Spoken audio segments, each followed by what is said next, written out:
구령은 사람을 교회로 데려오는 일이 아니라 잃어버린 혼을 예수 그리스도께로 또는 아들의 나라로 이겨오는 일이다. 그분께서 우리를 흑암의 권세로부터 구하여 내셔서 그분의 사랑하는 아들의 나라로 옮겨주셨으니 골로새서 1장 13절 말씀. 과연 구령의 열매도 제대로 맺지 못하는 성경이 하나님께서 승인하신 성경이겠는가? 또한 그런 교회가 하나님께서 세우신 교회이겠는가?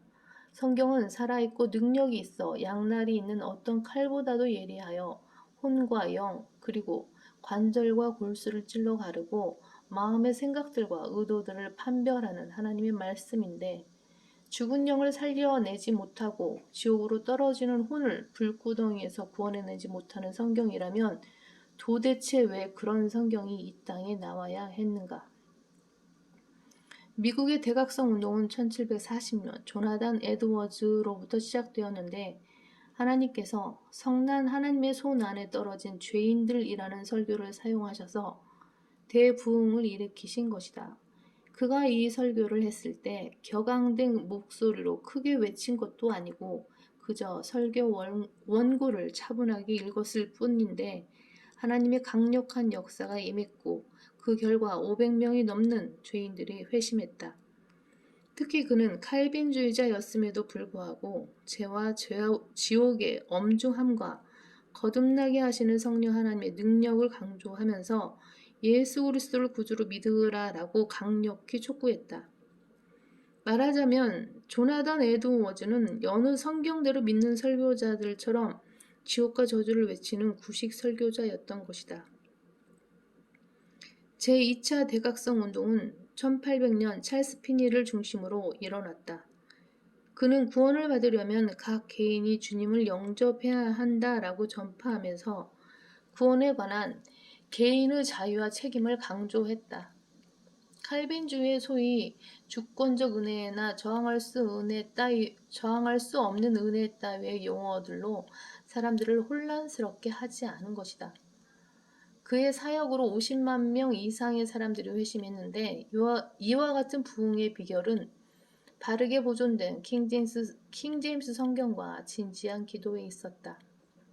그는 기도가 중단되지 않는 한 반드시 부흥이 뒤따라왔다라고 했고 나는 오직 성경을 나의 교훈으로 성령님을 나의 교사로 기도를 나의 힘으로 삼았기에 하나님의 놀라운 도구로 사용될 수 있었다.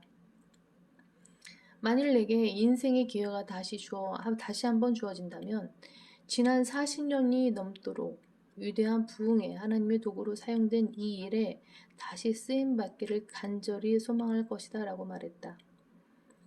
이후 1810년에는 찰스 피니에 이어 컴벌랜드 밸리를 중심으로 제3차 대각성 운동이 일어났고 1860년에는 남북전쟁 당시에 남부군대를 중심으로 제4차 대각성 운동이 일어났다. 그리고 1890년에는 D.L. 무디를 중심으로 제5차 대각성 운동이 일어났으며 1920년에는 빌리 선데이를 중심으로 제6차 대각성 운동이 일어났다. 마지막으로 1950년 빌리 그레함을 중심으로 제7차 대각성 운동이 일어났지만 그가 배교했을 때 대부흥의 역사는 그와 더불어 멈추고 말았다. 빌리 그레함은 일생 동안 400번이 넘는 복음 전도 집회를 전 세계 6개 대륙을 다니며 185개국이 넘는 나라에서 개최했다. 그의 첫 집회는 그의 나이 28살 때인 1947년 9월 미국 미시간주 그랜드 래피즈에서 열렸는데 6,000명의 청중이 모였다. 1954년 영국 런던에서는 12주 동안 집회를 열었으며 뉴욕에서는 1957년 메디슨 스퀘어 가든에서 15주 동안 집회를 열어 최장 기간의 집회가 되었다. 빌리 그레함은 침례교 근본주의자로 사역을 시작했지만 시간이 흐름에 따라 배교하고 말았는데 1966년 6월 3일 카톨릭 헤럴드지는 빌리 그레함을 일컬어 미국 내 예수회의 친구라고 말했다. 또한 1967년에는 그가 로마 카톨릭의